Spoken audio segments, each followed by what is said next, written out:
Well, first, let me shout out to my bro Dream Foreign. That's the one guy who had me do the YouTube. I wouldn't have never did YouTube if it wasn't for him. So shout out to bro. Is that, and I've been getting in a little bit into the hood vlogs. Like I just was in Houston last year, so I connected with them, and then I went to their neighborhood. And then I did like a little vlog on their neighborhood, showing them like what goes on in their neighborhood and stuff like that. And then like their reaction was like, "Oh, Zay, I appreciate you giving me that platform to tell my story." Oh, nice. And then after that, like, got it. This is my lane right here.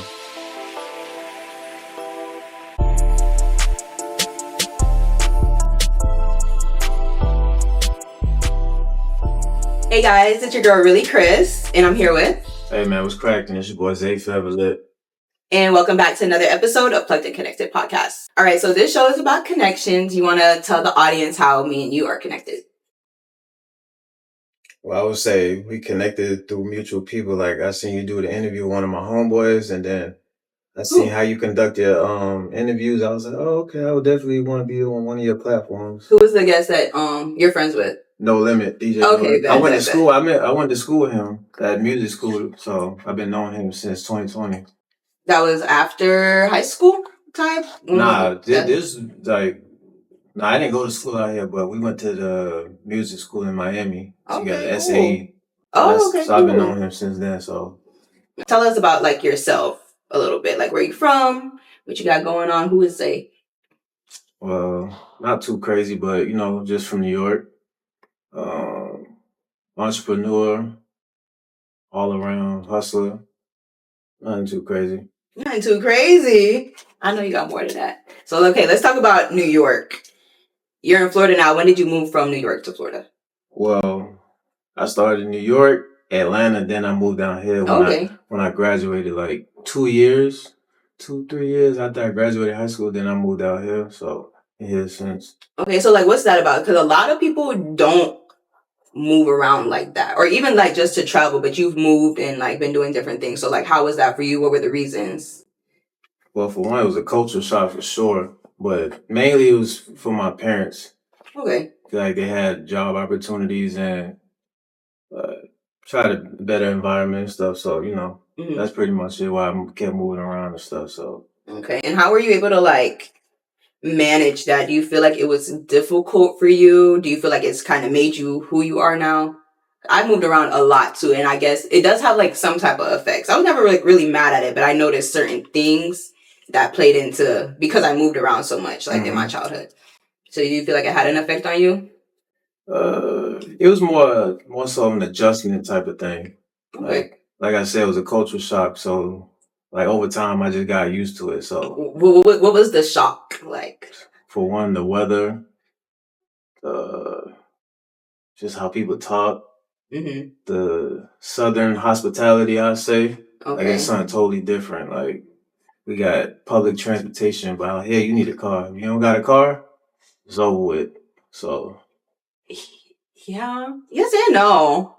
Really? I feel like I've never even been to New York, but I just feel like even though that's the norm to not have a car in New York, I feel like I just couldn't imagine, maybe just because I'm from here, like having to walk all the time. I don't know, but I still feel like down here though, you could get away with walking to where you need to go. Nah, you're gonna get your steps up north for sure. I feel like you go walk here.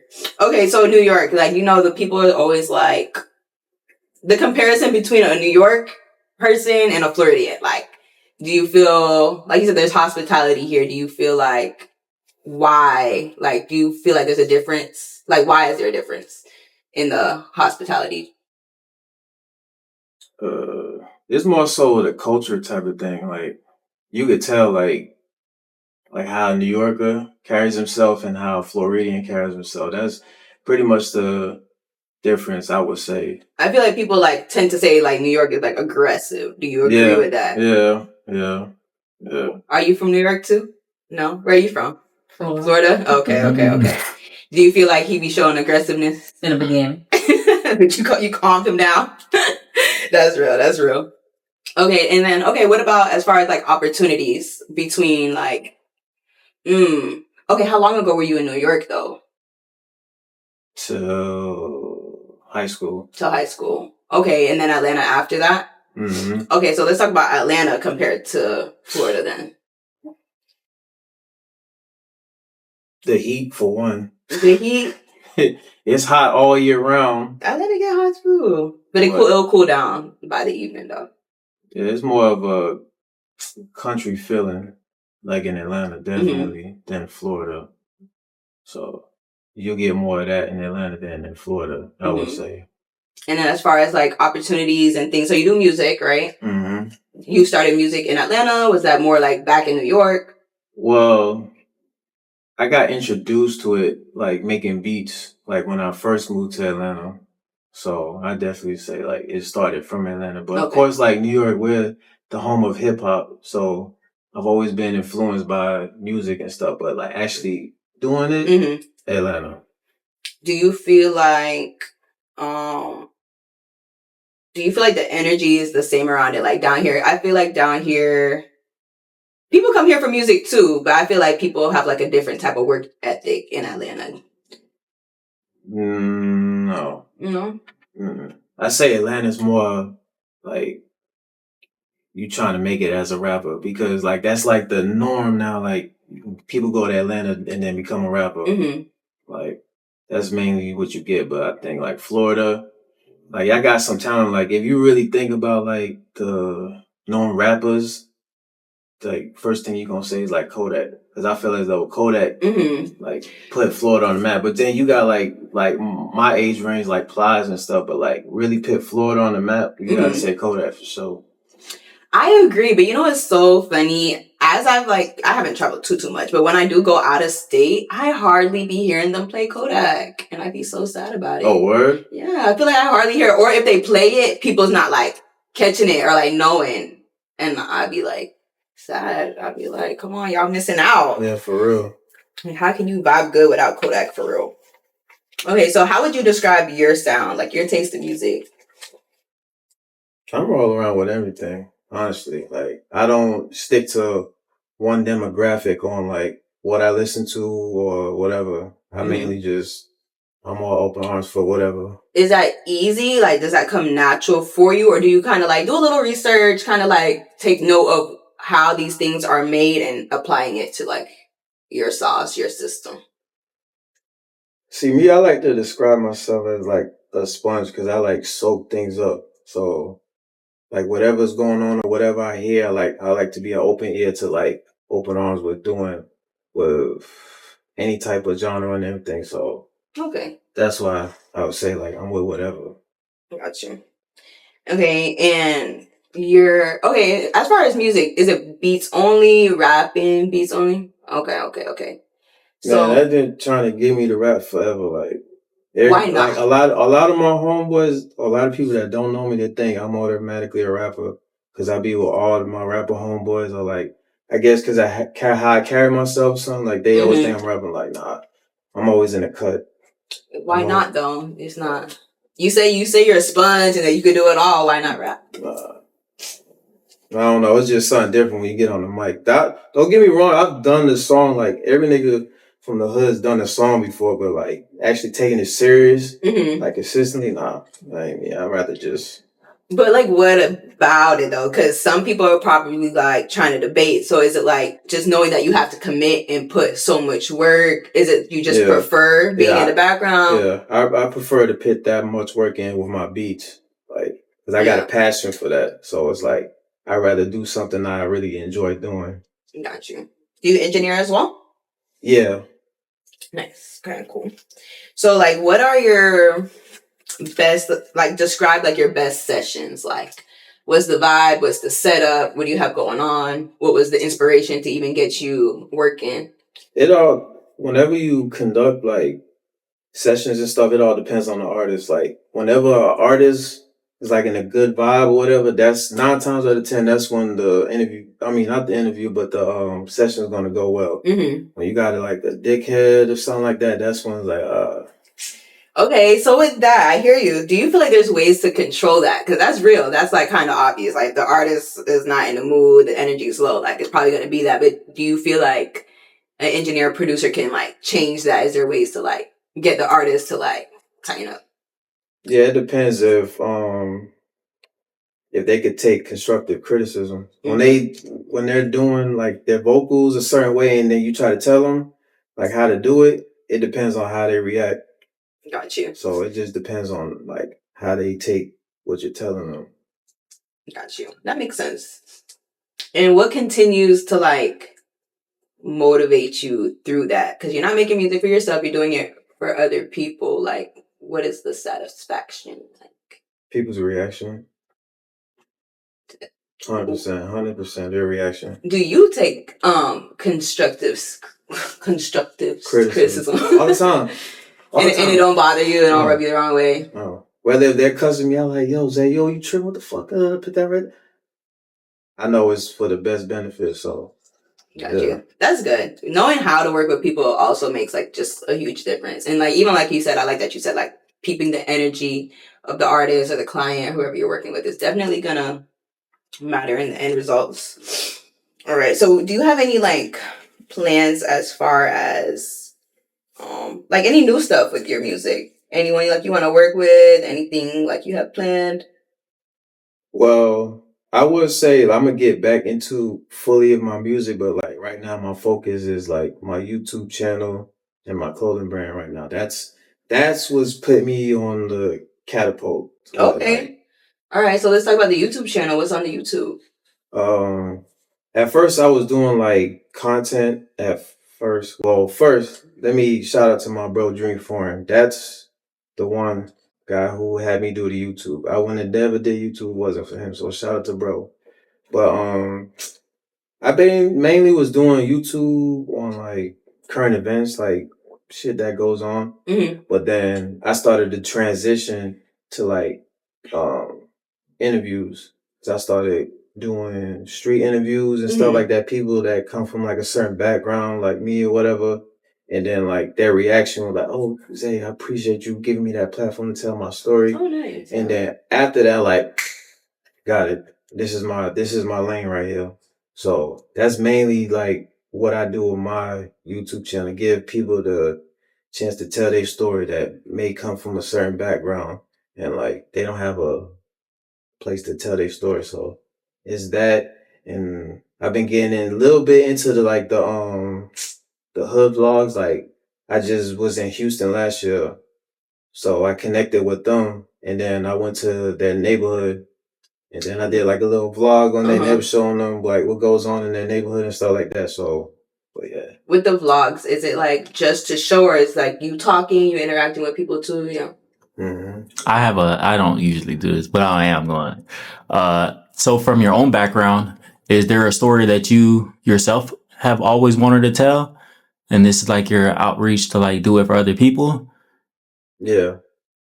Cause it's like, cause like, I haven't been doing it for that long, but I've accumulated over, well, I'm damn near 3 million views now. And I didn't think that I would be able to obtain that, but me like being around my homeboy and seeing it and then putting the effort in, and now I have my own motion with this. So it's just like, it opened my eyes to like, all right, if I could do this and I come from the same background as y'all, like, y'all can do this shit too. Like, you just gotta put the effort in. So yeah, that's definitely like why I'm doing what I'm doing. Gotcha. I have another one. I ain't gonna lie. Good. Is there an end goal? Not like an end goal per se, but like to speak on the future. You get what I mean? Of course, you're getting bigger. As things get bigger, you want to do more for other people. Mm-hmm. Do you see do you have any plans, or is there any plans that you have in motion that you want to make sure that happens? Like for someone, that doesn't have the needs to be able to do it as well.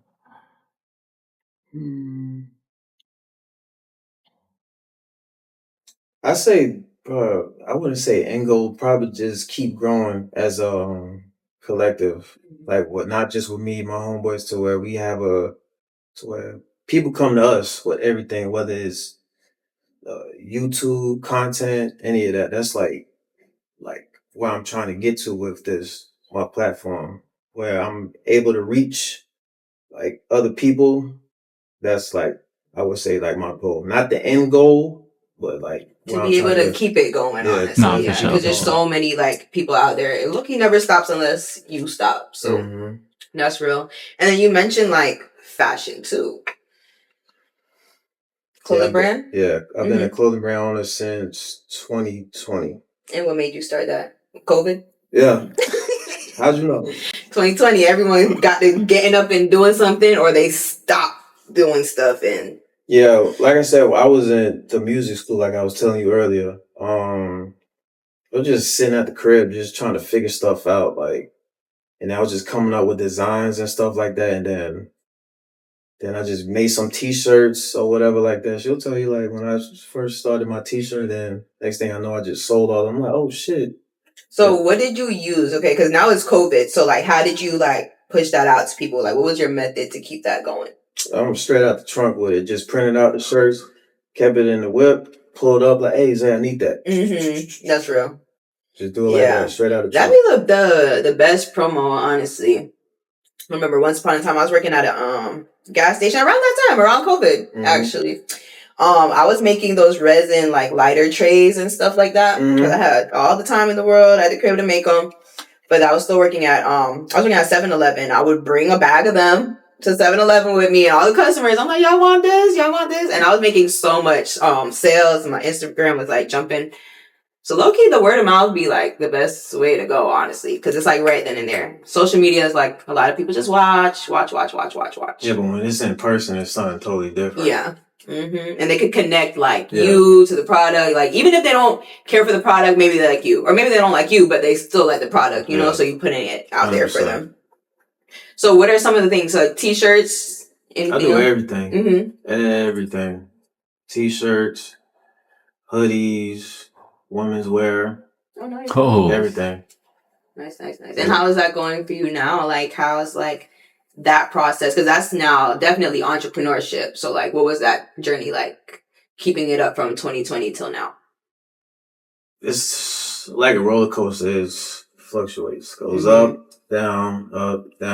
It never stays up. It never stays down. Just because I've had times where I wasn't selling shit, and then it was times I was selling mad shit. So it's just like, it all depends, like, what you do with it. Like, how you manage your time and what you do to network to bring in more customers and stuff. So that's what I would say. Got you. So what about it, though, made you choose to stick through it, though? Because 2020, like I said, at the time, a lot of people were probably just doing stuff to do stuff. So now you're experiencing it's going up and down. Sometimes it's not hitting. Like, what made you still like, I'm gonna do this regardless? I'm the type of person, you can't start something and not finish, or you just completely stop. Like, for me, everything for me is just like the reaction I get. Like, when people wear my clothes, or like when I see it in public, like, I'll never forget. My homeboy saw my sister's baby daddy at Walmart, and they both had my clothes on in Atlanta. Oh wow. So he called me. He's like, yo, Zay. He's like, yo, Chanel, your sister? I said, yeah. He was like, yeah, I just saw baby dad at Walmart. We both had the brand on. I was like, what? Right, that's fire. Like, when you didn't start it there. You started that down here. That's what I'm saying. Like, and like I said, like, word of mouth, and then reach out my homeboy, just shipping it to them, things like that. And then I get reactions like that. So it's like, that's what keeps me going, like the reaction. So, got you. What is something that you would want to do different as far as just keeping it going or just getting to the next level with your brand?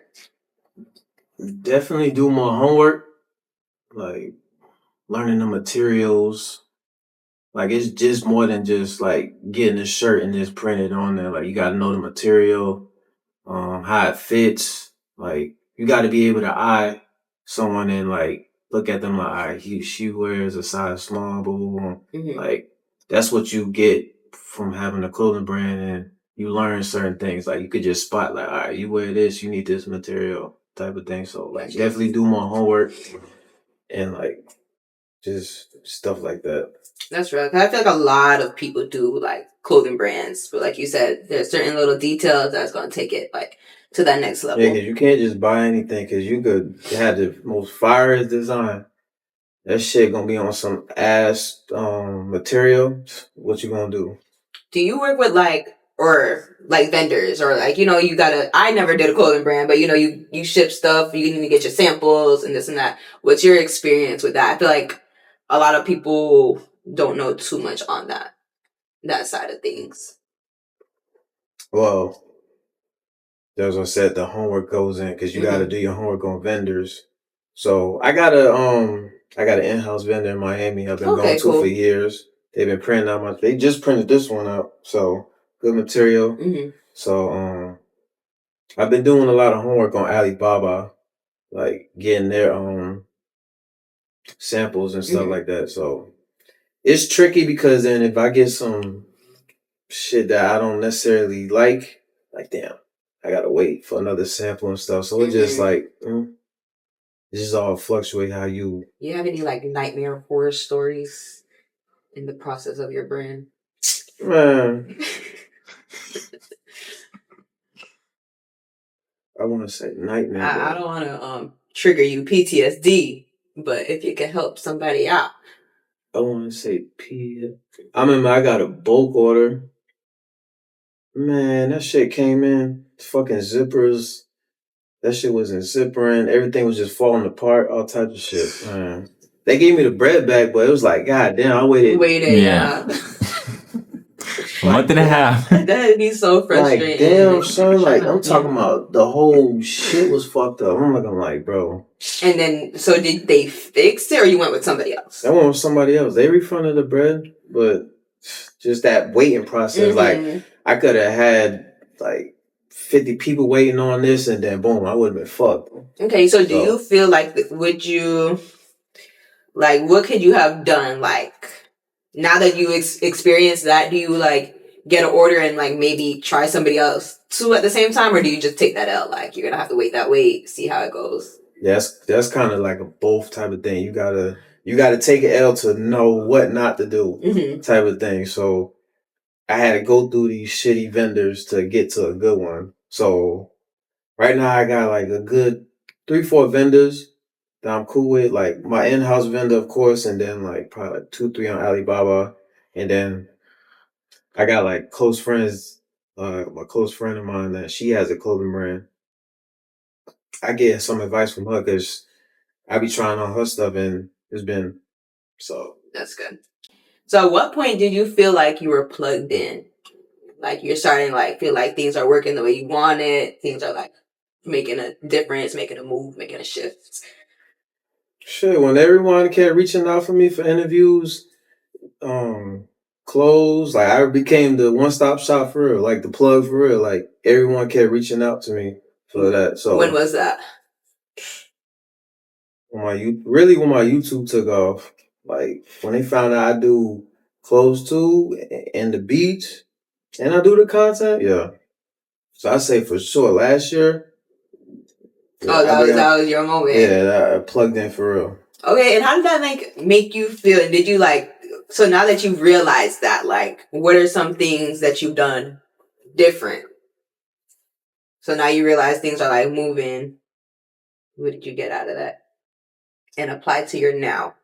Well, for one, it made me feel great. Like, damn, like, I really could get a bag on this. Like, I'm changing people's lives with this. So, just maybe if I keep staying consistent, because I was here and now I'm here, and then I'm just going to keep going up. So, that's mainly what I say. Just stay consistent. Like, stay focused. Like, that's the main thing I got to change different. Like, just stay focused. You feel like that's something you struggle with, or just something you need to just pay more attention to? Hell yeah. I struggle with consistency, damn it. But that's probably the hardest thing, like just staying consistent, because you'd be like, man, I don't want to make no videos, and then I know I gotta see, for me, it don't even fully be like that. It just, I don't know how to explain it. Life be life in, like, because I still, like, I never even got to a point like wanting to stop or nothing like that, but just maybe for me it's structured. That's what I'm working on for myself, is being more structured to get like X, Y, and Z done. Yeah, we had them conversations, like trying to have them stick to the plan. Yeah, exactly. Sure. Okay, cool. So what is like a song that you've done for someone that like got a lot of like attention?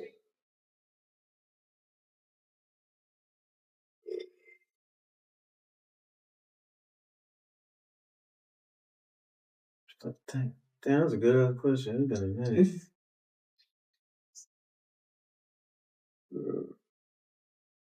Or is it like something? Oh no, go ahead. Probably my homeboy Clyde. Where's Clyde from? He's from New York as well. He stay on my side, like Delray, but I did one of the beats for him. He did a video to it, and they got like big on like the Haitian platform, stuff like that. That's what I would say. Okay, see how you're making Haitian beats. Is that a thing? Haitian beats? That was a Haitian beat. That's racist. Yeah. Hey, I'm sorry. It wasn't meant to be like that, you know. I'm just asking questions. I'm trolling. All right. It's compa, but yeah, it's Haitian beats, so you can't let us get away with it. I lost it. I was just like, I almost said Creole. I almost really did. It's compa. Wow. Lord. No, but that's a really widespread thing. I'm gonna be real with Caribbeans as well. I ain't gonna lie. Nah, facts. That's fire. Okay, New York fashion versus Florida fashion. New York. Why? New York. Why? Say it with your chest. Yeah. New York. Nah, New York, because no offense, but like a lot of the Southern people didn't catch on to like certain brands like way later down the line. Okay. Like way later. For example. True Religion. Okay. Like we was wearing that in 04. Yeah, I didn't pick up that till like yesterday. No, I'm just kidding. Just kidding. What else? Okay, what else about the fashion? I don't know nothing. I've never even been to New York, but you know they do the fashion week, and everyone's out there walking all day long in their fit. Yeah, I definitely gotta go one day. I gotta definitely go one day with my homeboy. I'll go too when it's not cold. Feel me? When's the last time you was in New York? Have you been? When it was hot. When did you go? Like what month was it? I want to say it was June. June? Family reunion. Yeah, see? Yeah, June. Yeah, June, around that time, yeah, it's hot. But I know Florida, y'all not going when it's winter. Okay, but okay. Yes, not. But you're saying like, okay, Florida's not catching on until after, but like, what about New York fashion is better? Like, if it's because basically what you just said is the same thing. We just caught it later. I wouldn't even say that. Just how we dress, like not necessarily me, because what they say, D-boy swag. Like I'm not with the big ass shirt, crop top shit. These motherfuckers wearing the bedazzle shit. These motherfuckers wearing Oh, so you're not on that. I've been peeping that so much. Fuck no. Y'all gotta chill. Fuck no. Y'all got more. These y'all men got more sparkles than I do in my closet.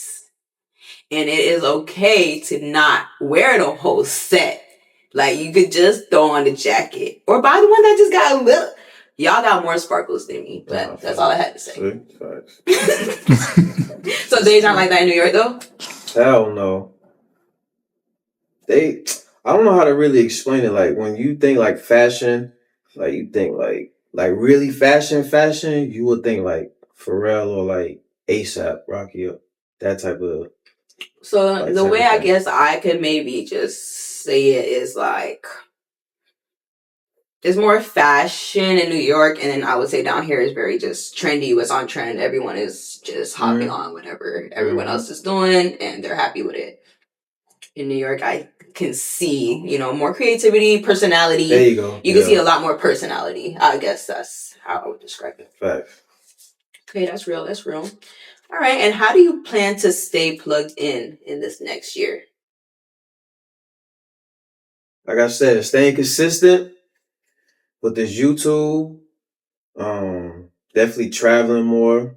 Like, I got a couple of states that have been reaching out to me.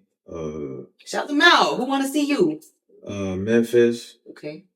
I got to go back to LA. Oklahoma. Detroit. Bring me out there. I'm trying to meet real. In Detroit? Yeah. And Atlanta. That's pretty much it. Like main states, like been reaching out to me, like, for like interviews and like content stuff. Like, well, also Houston too. I gotta go back to Houston. I gotta hit Dallas too, for sure. So it's about to be the end. No, not yet. Yeah, it's about to be the end of the first quarter of the year. How many of these places you think you could hit this year?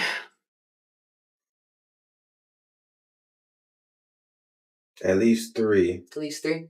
At least. That's the goal. If I stay consistent and then bring the money in and stuff. And have a plan. Yeah. I definitely could hit probably 3 of them out of the 5. That's real. Well, I will be watching from the sidelines to see where you go next. You feel me? So just give us a little shout out. Where can we find you on your social medias? Hey man, follow me on Instagram, ZayForeverLit, one word. Follow my YouTube, ForeverLit Zay. Go ahead, like, subscribe. Don't just watch, like and subscribe, because that shit definitely counts. Try to get my watch hours up so I can get monetized. That's pretty much it, man. Just look out, man. Got big things coming. Oh, the clothes? Where are we getting the clothes at? Instagram, ForeverLit Clothing. No, ForeverLit Lifestyle. It's not just a brand, it's a lifestyle as well. So, yeah, Instagram, ForeverLit Lifestyle, and that's it. All right. Well, thank you, Zay, so much. I appreciate you for having on. And I thank y'all. And we